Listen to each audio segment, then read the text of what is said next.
All right. Okay, the date. October 24th, 1926. The time. Well, it wasn't Monday Night Football. It's at the Polo Grounds, so I'm going to venture to guess about 2:30 in the afternoon. That's where they played all their games. 1925 was like right around 2:30 in the afternoon. Not exactly sure why they picked that particular time, but the games in 1925 were played at 2:30 in the afternoon. Yeah, obviously they didn't want to be playing too late because you start getting later into the season. There's no lights there, at the Polo Grounds. So, I mean, if the game starts, for whatever reason, if you get some injuries and it starts dragging on, it's going to start getting a little bit dark. So I'm not sure why they started so late. Well, 2:30.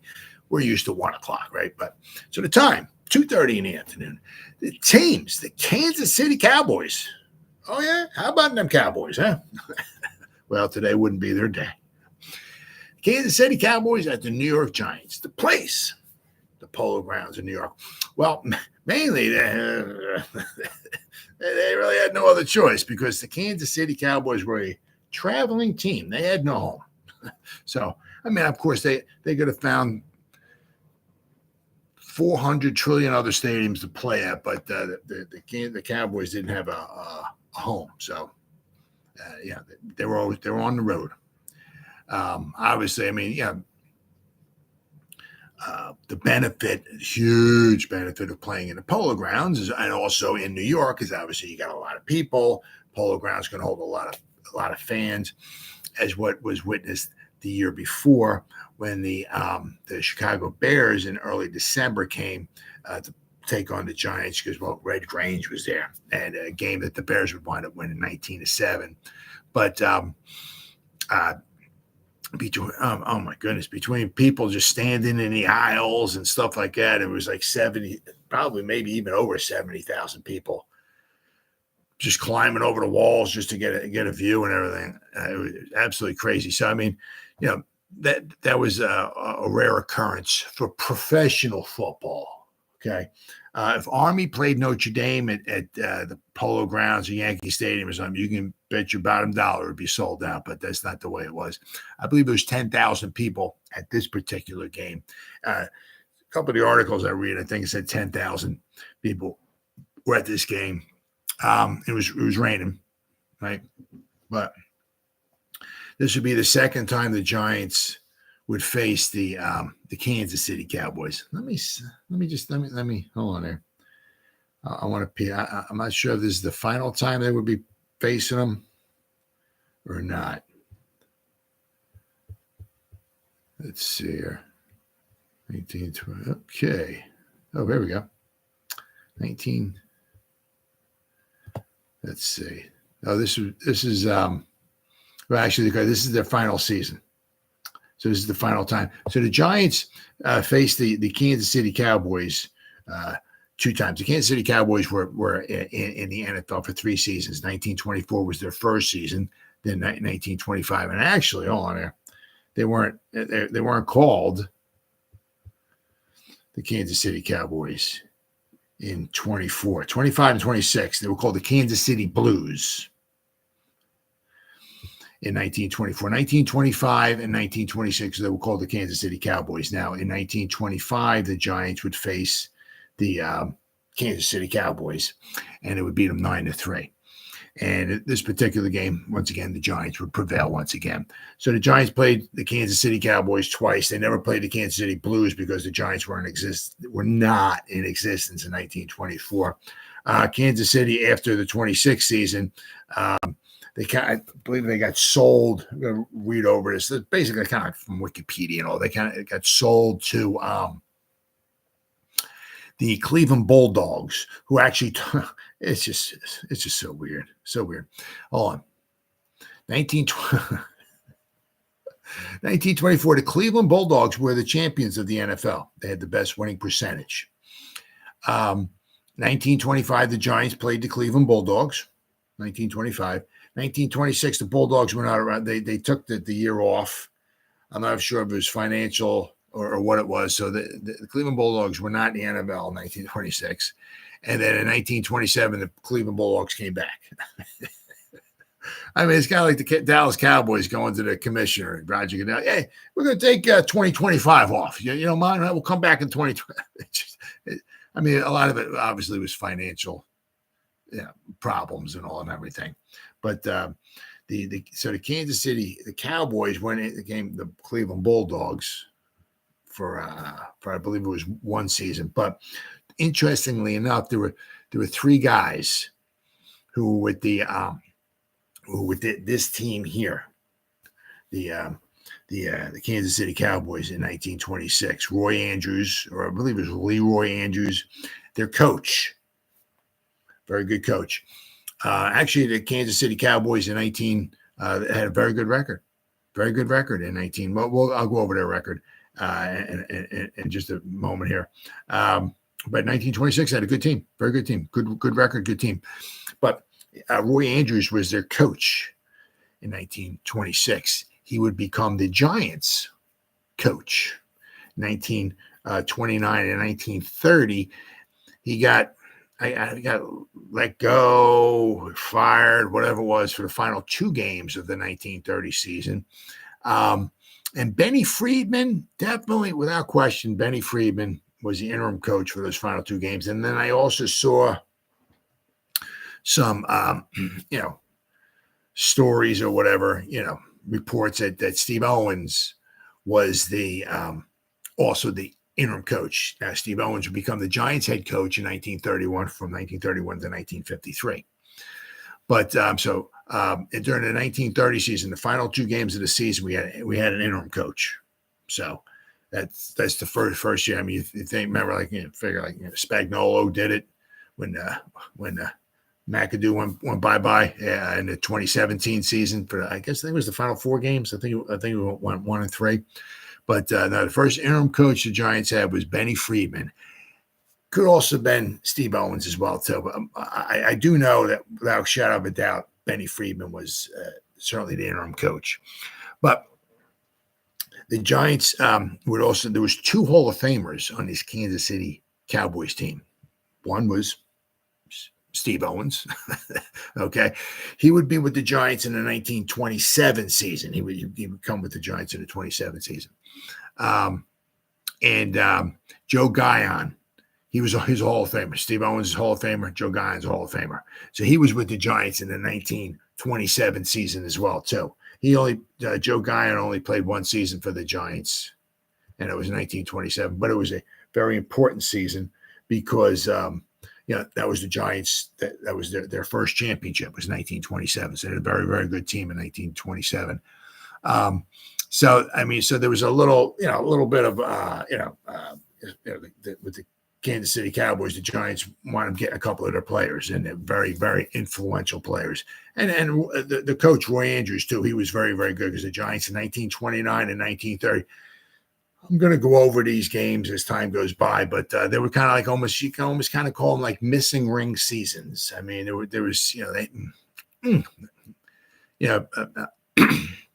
like a missed extra point here or something that, a chance the Giants could have won one or both of those. The Packers wound up winning the championship in 29 and 30 and 31 too.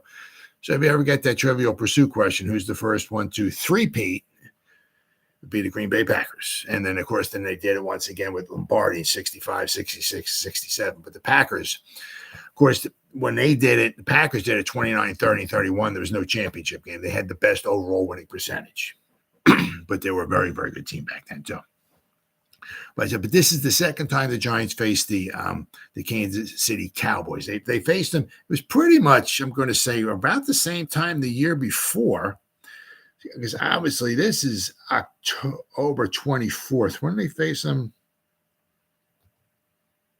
Oh, I'm sorry. I do apologize. That was about. It was November 22nd, so it was later in the year they faced them last year. But last year they beat them 9-3. This year they would beat them once again. So beat them both games. But the Giants coming in started this season off 2-0. They started off very, very, very well, but then they lost 3 games in a row. So now coming into this game, the Giants are 2-3. but they lost 3 games to two very good teams. Two very good because they lost to the Bears, and then they lost back-to-back games, 6-0 and 6-0 to the Frankfurt Yellow Jackets, who would go on to win the championship in 1926. They had a very, very good team in 1926. So the Giants came at 2-3. They would win this one, and I'll go over the game in just a few minutes here.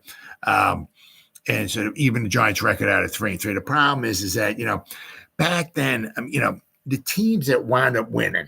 I mean, it's not like the way it is, like sometimes now, like some of the conferences we have. I mean, not the conference divisions we have. I mean, you look like the NFC South. I mean, before this past weekend, you had 3 teams were 6-7. I mean, it's just mediocre, at best football.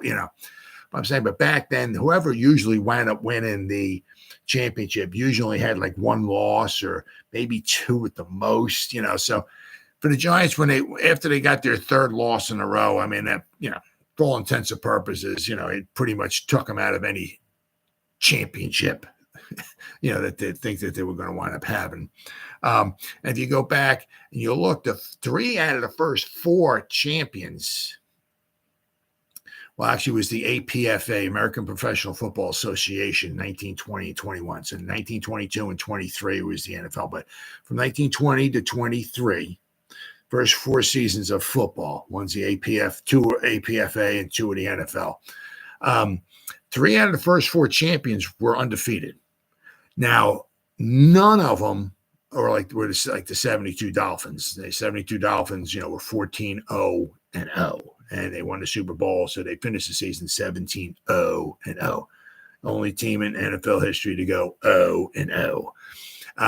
The first 3 out of the first 4 champions in the football were undefeated, but they had ties.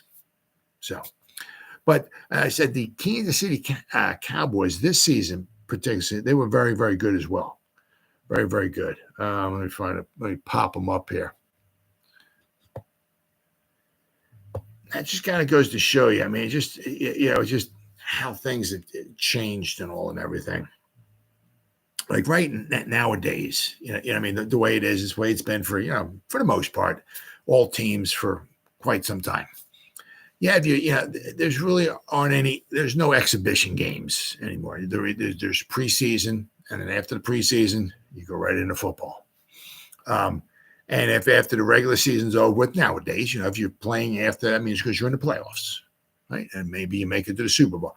The only other game you consider would be like maybe the Pro Bowl, right?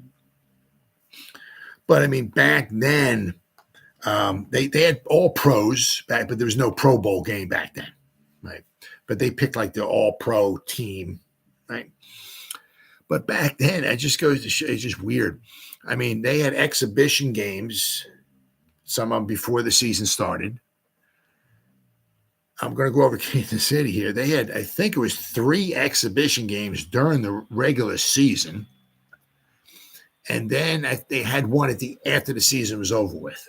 And some of the teams that went on like these barnstorming tours, like after the season was over with, they would gather up their team and they would go maybe down south where it was warmer, like what the Giants did in 1925. After the season was over with, it was cold. There was no, whatever you want to call it, the warm weather effect that we have nowadays. It was none of that. I mean, you get, back then you start heading into December. Actually, you saw snow. I mean, you don't see that around here anymore, right? But I mean, back then, especially up north, it gets cold, And so if you want to maybe play some more football, maybe make a little bit extra money, because I mean, if you play a couple games in a week, and I'm just throwing out there, right? Say you played, they played 2 games in a week, right? And a lot of them did. At the worst, for the most part, a guy might make $50 for a game. At the worst, some guys made more. Some guys made a few hundred. At the upper, I mean, like the Tom Brady's, the Patrick Mahomes made 300, 400 or so a game. You know what I mean? But I mean, for the most part, players back then maybe $100 a game, $50 to $100 a game. So if you played 2 games in a week, you made $100. I mean, back in 1925 or 26, you make $100 in a week. It's like, man, I'm rich. you know, so a lot of teams would go on these barnstorming tours, like after the season was over. I said in 1925, the Giants, they went down south. They played in Florida. Well, so they played 3 games down in Florida, and then they were going to go west. They were going to follow the Chicago Bears went on this barnstorming tour after the season was over. My God, they played almost 30 games between the regular season and exhibition games. They played a ton of games. They went down. They played in Florida. They went to New Orleans. Not sure if they stopped off in Texas or not, but then they played like 3 games. I know they played in Los Angeles. They played in San Francisco. Then they played in Portland, Oregon. Then they played like in Washington. You know what I mean? So they went from south all the way across to the West Coast, up the West Coast, and then they came back home. You know, so they played a lot of games. But I mean, a lot of teams that, you know, just to drum up some money, just to make some money, right? I mean, the way it is nowadays, right? The guys would play, you know, and they would get a weekly paycheck. And after the season's over with, if you go home, right? And you go home and you whatever, and you get ready for, maybe the off season, you start training or whatever you want to do to get ready for the next season. But I mean, a lot of what some of the teams did was after the season was over with, is they would go out and play some exhibition games and try to drum up some extra money. And then once that dried out, like maybe around sometime in like January, once that dried out, then some of the football players, they'll go back home and maybe work, right? Until maybe the following football season. Some of them worked during the football season. But the one problem is that the Giants found out was in 1925 was when they went down to Florida, is they were kind of thought that they were, they had big names. They had a lot of All-Americans on their squad in 1925. But the South, they were probably more excited about like college football, baseball. Pro football was not on their radar. And a lot of, if you ever look at the map of where all the teams were located at in the professional football, they were all up in the Northeast for the most part, right? So, I mean, the people down south had not really ever seen the pro game, and a lot of them really didn't have much interest in it. Matter of fact, the Giants in 1925, after they played their 3 games in Florida, went to I think it was Montgomery, Alabama. They had a game scheduled to play out there. Well, they couldn't. The Giants. Sorry, buddy. That's my buddy Randy here. The Giants had their team ready, but they could not. The other team could not get enough players to come up and play the Giants, so they had to cancel the game. And the Giants were also thinking about maybe going out to the West Coast and playing a couple games out in California, and that never wound up happening either. So, it was still a work in progress trying to get the people to warm up to the NFL. And once again, this season here, the Giants, I think it was 10,000 people in the stands for this game. It was just a far cry, from what it is nowadays. I mean, for the most part, most of the games are sold out. If not, there's maybe a few hundred seats that might be not sold or something like that. But it's really different. But I said, the Kansas City Chiefs, they had the Kansas City Cowboys. They wound up with a very, very good team. Very good team. And I'll just go to show you. They started their season, against the Duluth Eskimos. That was a league game. And they lost that one 7-0. Then they played the Duluth Kellys, and it wound up being an exhibition game. So they played a regular season game. The following week, they played an exhibition game. Then they played against the Detroit Panthers, which was a league game. So they played, Duluth Eskimos. Then they played an exhibition game. Then they played 1, 2. Then they played 3 regular season games. Then they played the Orange Golden Tornadoes, which was an exhibition game. So they played the first 5 games they played. 3 of them were regular, and 2 of them were exhibition. Then they played, the Giants, the Hartford Blues, the Brooklyn Lions, the Providence Steamroller, and the Buffalo Rangers. They were all NFL games. Then they played another exhibition game against the Ironton Tanks. All right. And it was a 0-0 tie. Okay. Then they finished the season up against the Chicago Cardinals, the Los Angeles Buccaneers, who once again, they were a traveling team as well. And they finished up the season against the Duluth Eskimos, and they beat them 12-7. Then they were supposed to play possibly the Homoni Indians. That game never happened. They did wind up playing the Newark Bears, and after the season was over with, on December 18th, they played the Newark Bears from Newark. I have no idea why, So the Kansas City Cowboys and the Newark, New Jersey Bears, right, went down to Arkansas and played a game in Little Rock, Arkansas, and it was an exhibition game. So I'm not apparently from Pro Football Archives, looks like there was 1,000 people there. So they went all the way down south to play a game in Little Rock, Arkansas, in front of 1,000 people. So, but I mean, it just goes to show you, how weird things are. I mean, nowadays, I mean, my goodness, you play an exhibition in the middle of the city, you would be crucified if somebody got injured. I mean, could you imagine putting your starters out there for an exhibition game halfway through the season, and a couple of them break their legs and something, they're out for the rest of the, man, you would be crucified. But that's the way it was back then. But let's see, overall, they wound up with a 8-3 record. Actually, their record was better. They were better than the Giants, where the Giants finished this season 8-4-1. Giants in 1925 were 8-4. This year, they were 8-4-1. But the Kansas City Cowboys were 8-3. So they finished in fourth place with a winning percentage of .727. So the Frankfurt Yellow Jackets would wind up winning in the 1926. They had the best overall winning percentage in 1926. But Kansas City Cowboys were, and it's a shame because, I mean, this was their last season. The Giants, as I said, the Giants would wind up finishing 8-4-1. But they came into this game here. Let's see. Whoops. Came into this game here at 2-3. They would wind up prevailing on this one. They did pretty much in this season kind of what they did last season.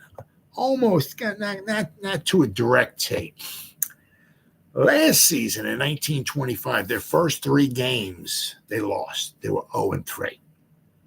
But they would finish 8-4. So that meant they started 0-3. That meant they would win their 8 of their final 9 games. And the one game they lost was at home to the Chicago Bears with Red Grange, 19-7. So the Giants just went on a roll. And so they finished strong. They did the same thing here in 1926. So I said in 1925, the Giants won 8 of their final 9 and would finish with a record of 8-4. Now here, the Giants would do pretty much the same thing in 1926. I said they started off 2-0. They beat the Hartford Blues and the Providence Steamroller. So they started off 2-0. But then they would lose 3 in a row. They would lost to the Chicago Bears. They lost 2 to the Frankfurt Yellow Jackets. Okay. So that put you 5. So that's what? 30. So out of the final 8 games, they went 6-1-1. Last year, out of their final 9 games, they went 8-1. So 8-1 this year, they went 6-1-1. So they went on a roll. The only other loss they had for the rest of this season, they lost to the Los Angeles Buccaneers at home, 6-0. So basically, in the Giants' 4 games, they got shut out 6-0, 6-0, 6-0, and 7-0. They got shut out 4 straight times, and they would tie the Canton Bulldogs 7-7 in front of 40,000 people. So they had a big crowd there, very, very big crowd there. But let me go over. Let me read the Cowboys here. I got a couple things here. Reading on them here, a little history here. And actually, the Kansas City Cowboys were actually also a baseball team in the late 1800s. Kansas City Cowboys were a National Football League team based in Kansas City, Missouri. The team was founded as the Kansas City Blues in 1924 and as the Kansas City Cowboys in 1925 and 1926. The Blues competed,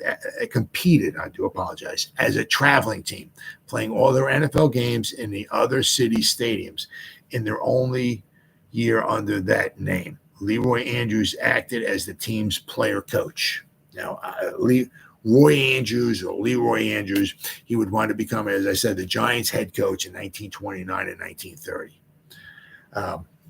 History. The team was owned by Maurice R. Smith, Joe Breckline,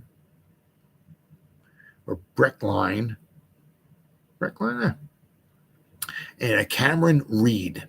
The Cowboys were known for dressing in cowboy attire, which they did. I do know for sure they did that in 1925 when they came. They were dressed in cowboy attire. Absolutely. And Steve Owens, I believe, was dressed up as a cowboy. Yeah. Let's see. And once again, just like the Cowboys do nowadays, they travel very, very well. The Cowboy fans are just freaking bananas, right? They travel, they're everywhere, right? My son's a Cowboy fan. I don't know how that happened. My son's a Cowboy fan. Well, back then, 100 years ago, the Cowboy fans were out in droves, right? And they dressed the part. They were known for dressing in cowboy attire, and fans came out in great numbers to see them play. Immediately after the game, the Giants hired away head coach Leroy Andrews and most of the Cowboys players. Maurice R. Smith then arranged to give what remained of the team to Cleveland under the condition that it would give back if he wanted the team returned. So it's like he's giving his team away. It's like, but if I want it back, you'll give it back to me, right? It's just crazy the way things were back then. President Joe Carr of the NFL agreed to the arrangement, although there was never any assurance it would be honored. This is out of Wikipedia. The Kansas City Cowboys were actually purchased by the Cleveland Bulldogs in 1927 and merged with the franchise. It is believed the Bulldogs were then sold to the Detroit Wolverines, who hired coach Leroy Andrews. The Wolverines were then bought by the New York Giants, who deactivated the team, bringing the story of the Kansas City Cowboys, the Cleveland Bulldogs, and the Detroit Wolverines to an end. Well, the biggest thing, the reason why, was because in 1928, the Giants had a losing season. They were horrible. They were like the exact their offense was horrible. 1927, the Giants were 11-1-1. They won the championship. 1928, they had a losing season, and their offense was absolutely pathetic. So Tim Mara went out of his way. He wanted Benny Friedman, who could throw the football. He was like the first. Joe Montana, he was the first. Tom Brady, whatever. He could throw the football. And Tim Mara wanted him. I want you so bad. He wanted him so bad. He bought because the Detroit Wolverines financially were in, I think, some type of financial trouble. So he went out and he just bought the team. He kept some of the players.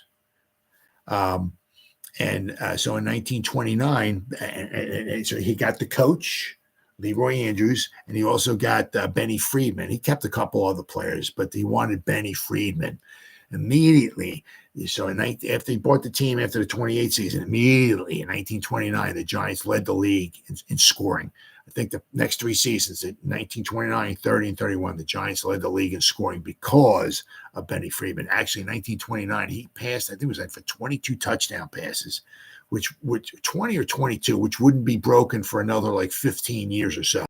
Which I think Sammy Baugh might have broke it, but he could throw the football. Coach Steve Owens played for the Kansas City Cowboys and played for the Cleveland Bulldogs. He and Leroy Andrews fell out over their part of the purchase price for the Cowboys when they were sold to the Bulldogs, and resulted in his contract being sold to the New York Giants. Owens was then hired as the head coach of the Giants in 1931 and remained their coach until 1953. And I got this here. Kansas City Cowboys, historical moments, 1898. We'll go back a couple of years here, shall we? Kansas City Cowboys became a westernmost team in the national. Now, this is baseball. All right. Became the westernmost team in the National League when they joined on a trial basis. The Cowboys had no connection to a previous team in Kansas City that had played in the Union Association a few years earlier. The Cowboys struggled from the start, losing their first 5 games. On the mound, Kansas City was led by Stump Weidman, I'm going to say Weidman, and Jim Whitney, who each had a dozen wins.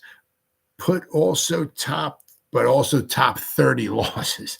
The hitting was not much better, as Charlie Bassett was the top hitter with a 260 average, while player manager David Rowe led the team with 3 runs. What? 3 runs.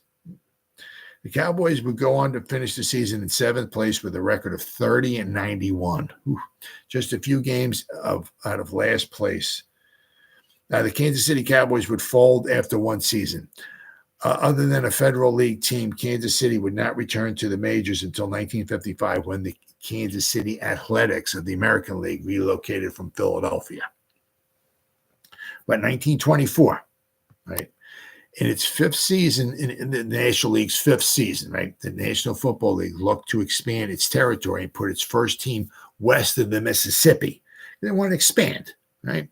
And they put one west of the Mississippi and in Kansas City. Using the name Kansas City Blues like its minor league baseball team, the Blues played a few games at home using Muleback Field and won even fewer under coach Leroy Andrews. The Blues' first game would come on October 5th, a 3-0 loss to the Milwaukee Badgers. After losing their next 2 games in Wisconsin, the Blues made their home debut by earning their first win, a 23-7 victory over the Rock Island Independents. The Blues would split their 4 home games, later earning a 7-3 win over the Badgers on November 11th. It would be their only 2 wins the Blues would record, as they finished their first season with a record of 2-7. But better times were ahead.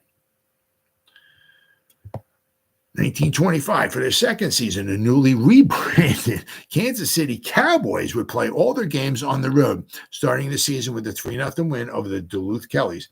However, they would not win another game until the final game of the season, a 17-0 upset over the Cleveland Bulldogs in a game that at Clarkin Field in Hartford, Connecticut. In between, the Cowboys lassoed just 1 tie in 6 games, finishing the season with a record of 2-5-1. But this season here, 1926, would be much better. Despite starting the season with shutout losses to the Detroit Panthers and the Duluth Eskimos, the Kansas City Cowboys showed significant improvement in their 3rd season, as they would lose just 1 of their last 9 games, ending the season with a 7-game winning streak.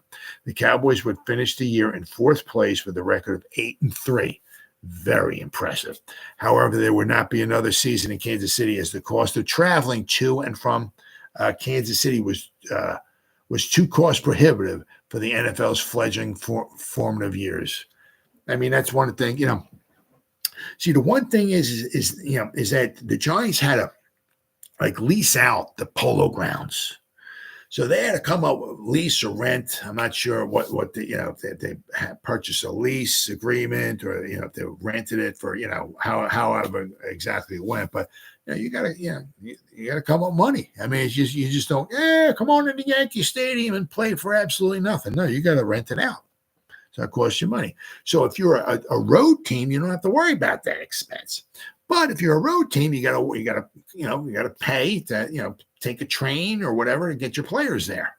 So there's some expenses all around. Now, pretty much, I mean, you're looking at it from Kansas City. They gotta travel by train, take their team, and now the team doesn't consist of 53 ball players. But back then, you still have to put your team on there. You still had some equipment. Uniforms had to get cleaned and stuff like that. So there were expenses. And, if you weren't making enough, it was very, very difficult, especially because if you couldn't get a lot of people to come into the game to watch the game, there wasn't much money being brought in. Let's see here. So the Kansas, as the cost of traveling to and from Kansas City was too cost prohibitive in the NFL's fledgling formative years. The Cowboys' final game would come on December 12th with a 12-7 win over the Duluth Eskimos at Muleback Field. Most of the players from the Kansas City Cowboys would go on to play with the Cleveland Bulldogs, who were returning to the NFL after a year hiatus. Kansas City would get another team, also called the Blues, which split time between St. Louis and Kansas City in 1934 in the short-lived second edition of the American Football League. There was the first American Football League was in 1926. It lasted 1 year, and it was It was over. 1963, we get a permanent team with the AFL's Dallas Texans coming off a championship and unable to outdraw the Cowboys, and they became the Kansas City Chiefs. So, but I mean, these Kansas City Cowboys and the Kansas City Chiefs, there's absolutely no ties whatsoever. But, you know, I mean, it's just stuff like this just kind of fascinates me. You know, and it's like the Cleveland Bulldogs, right? You look at them. They were, they were champions for 1924. They were champions, and they came around in 1925 and 1926. They went around 1927. They came back. I mean, just crazy stuff. I mean, the Kansas City, these Cowboys here, great record, right? Great record, 8-3. I mean, really, really good record. And wound up in fourth place, but they financially, so they had and they got sold to the Cleveland Bulldogs. Then they got sold to the Detroit Wolverines. Then they got sold to New York. Yeah, just crazy. Crazy stuff like that goes on. So I got a couple articles here. All right, so I'm gonna go over it now.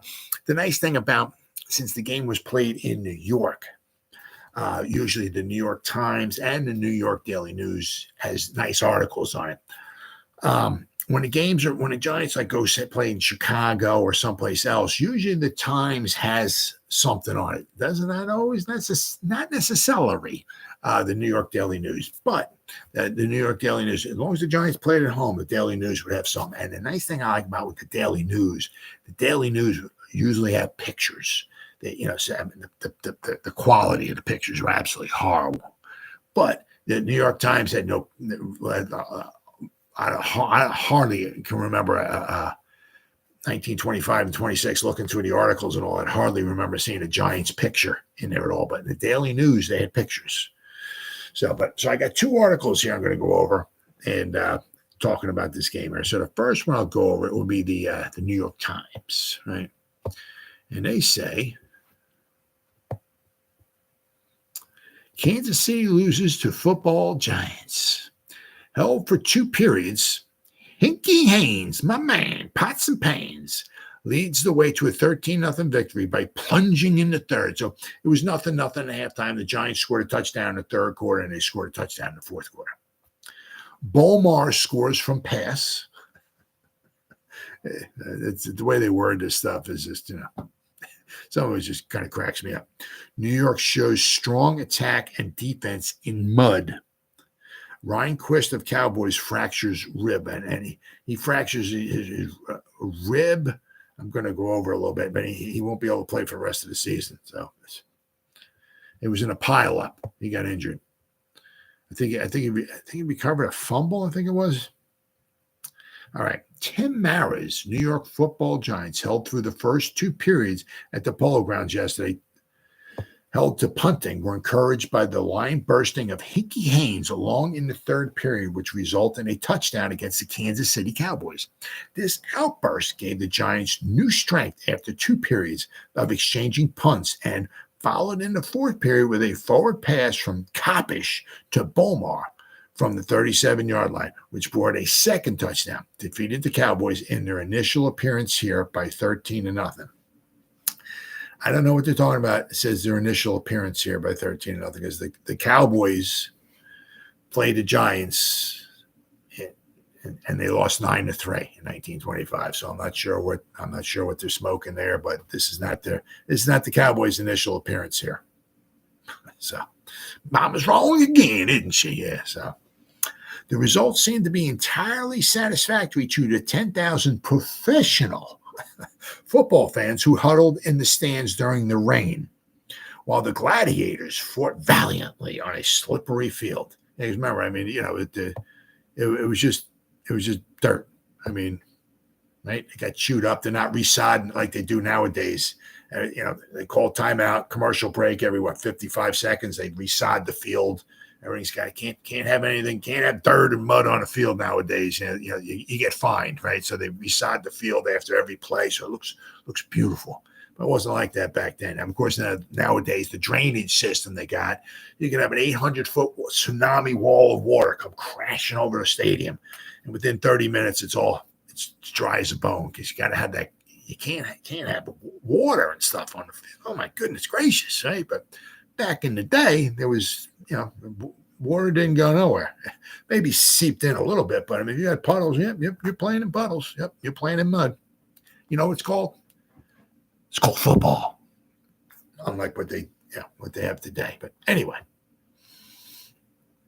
the Giants outplayed the Cowboys even during the punting of the first half, when on every exchange of boots, Hogan of Washington and Jefferson, who was coached by Bob Folwell for a few seasons. Washington and Jefferson was for a couple of years, was back in the 19 teens.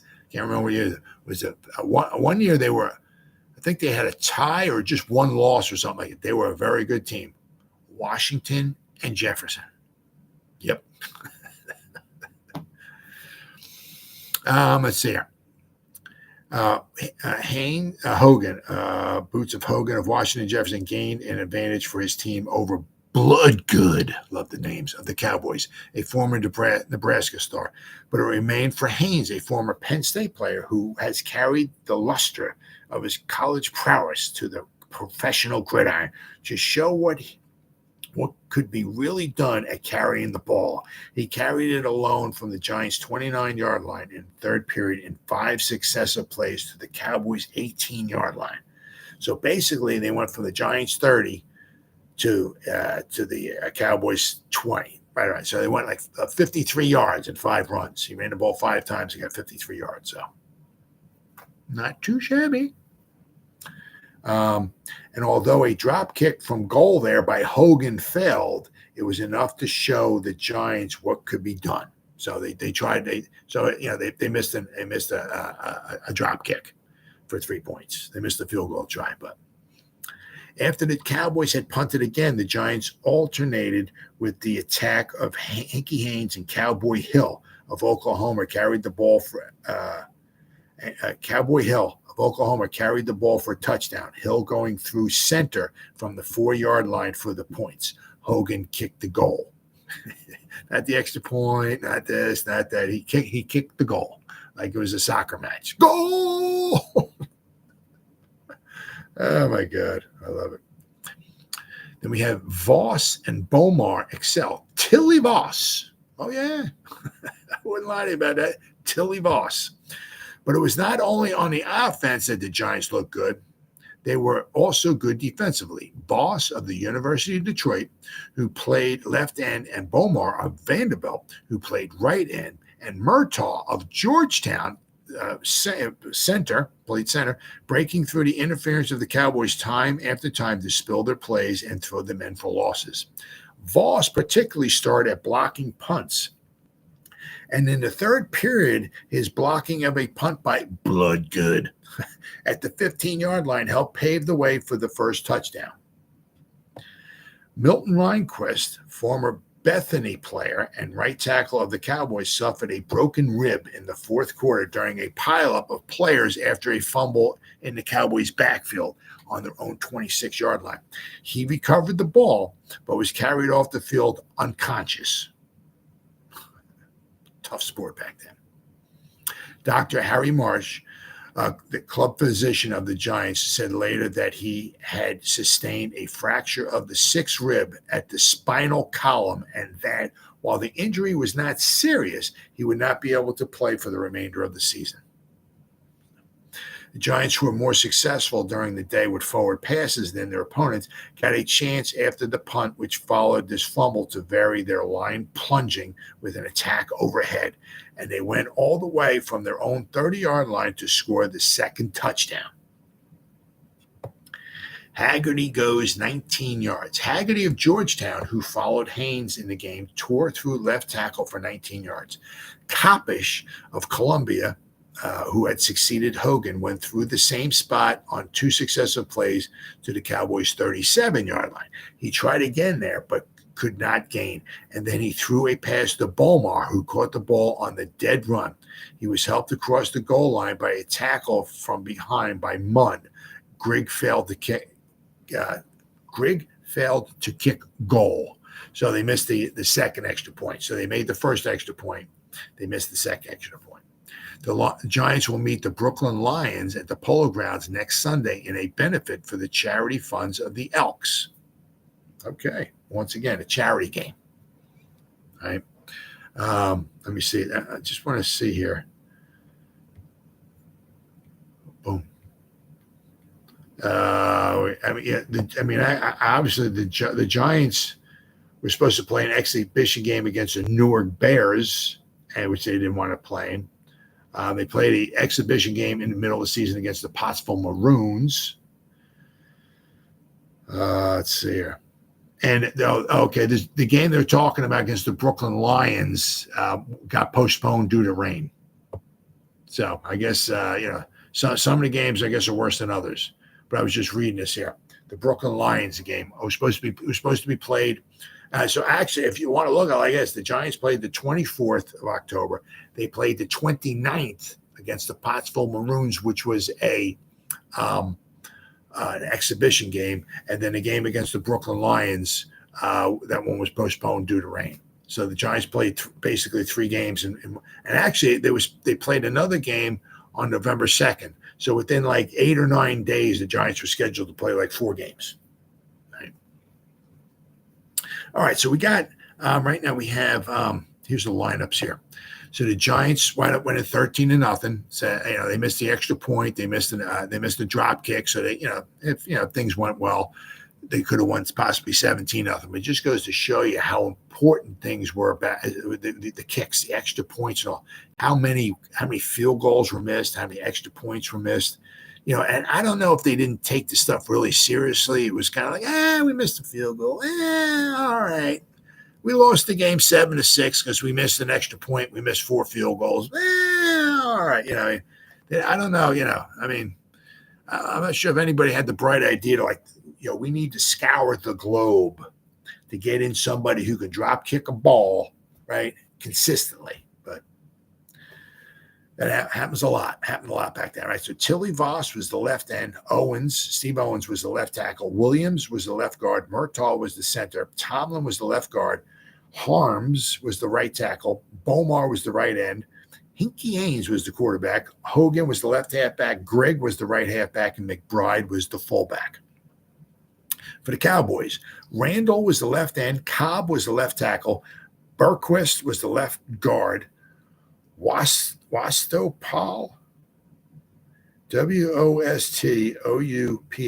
Wostopal was the center. Howard was the left guard. Reinquist was the right tackle. Munn was the right end. Bloodgood was their quarterback. Bristow was their left halfback. Hummel was their right halfback, and Spear was the fullback. Substitutions: Joe Alexander, who was Joe Doc Alexander, was the Giants' coach for this season, 1926 season. He was a player coach. So he went in, Joe Alexander, he went in for Williams at left guard. Bednar went in for Tomlin for the Giants. Hill went in for McBride. Haggerty went in for Haynes. And Koppisch went in for Hogan. For the Cowboys, Leroy Andrews, their coach, and who would become the coach of the Giants, he went in for Reinquist, and Owen went in for Reinquist too. So I guess Reinquist kept coming in and out. It says here, Tom Thorpe was the referee of Columbia. The umpire was Jack Reardon of New Hampshire. The linesman was Mike Madden of Yale, and the time of the periods was 15 minutes long. Okay, so that's one article right there. And the next one we have here. Okay. This one's about the same length, I guess. Hinkie Haynes Giants, they brand the Western Cowboys 13-0. With Hinkie Haynes, former Penn State star, leading the attack, the New York Giants football team defeated the Kansas City Cowboys 13-0 at the Polo Grounds yesterday. The New Yorkers were held scoreless during the first half, but put over a touchdown in each of the last 2 quarters. A slim crowd saw the game, which was played in a steady rain. The Giants outplayed the losers by a wide margin, making 14 first downs. Then the Cowboys had 2. In the second half, the victors accounted for 10 first downs, while the Cowboys made none. So in the second half, the Cowboys couldn't even move the ball. The Giants made their first touchdown toward the middle of the third quarter after a drop kick by Hogan from the 23-yard line failed. Right, The Cowboys put the ball in play on their 20-yard line. Unable to gain, Bloodgood kicked. His punt was blocked by Tilly Voss, but he recovered the ball on his 10-yard line. Then it says here, he kicked from behind his goal line to the 33-yard line, from which point the Giants got their going. So I'm not sure. The punt was blocked, and he recovered it at his 10. So he recovered it, so they gave the ball back to them. I'm not exactly sure, because then it says he kicked from behind his goal line. So I don't know if he recovered at the 10 and he ran back into his goal and he tried to kick it again. I'm not exactly sure, because some of the rules they had back then were just a little bit different than they are nowadays. But the one punt got blocked. Haynes led the attack, taking the ball 3 times. He reached the 4-yard line on a series of plunges. Hill, on a fake pass, ran through center for a touchdown, and Hogan kicked the extra point to put the Giants up 7-0. Bomar registered the other touchdown after a march of 75 yards, in which Haggerty and Koppish accounted for some good gains. When on the 38-yard line, Koppish heaved a forward pass to Bomar, who raced the remaining distance to the goal line. And of course, then, as I said, they wound up missing the extra point, but so that made it 13-0. So the Giants would go on to win. So the Giants would beat the Kansas City Cowboys 9-3 in 1925, and then they would beat them 13-0 in 1926. So unlike nowadays, where the Giants can't score on the Cowboys, or certainly can't beat the Cowboys, it wasn't that way back then. So just remember, it doesn't seem like it nowadays, because we can't seem to score, or certainly can't beat the Cowboys, that's for sure. But there was a time, a long time ago, about 100 years ago, when the Giants were dominating the Cowboys. It wasn't the Dallas Cowboys, but it was the Kansas City Cowboys. So that pretty much wraps up for this day here. So that's what happened on this day, October 24th, 1926, in New York football Giants history. I'll see you next time.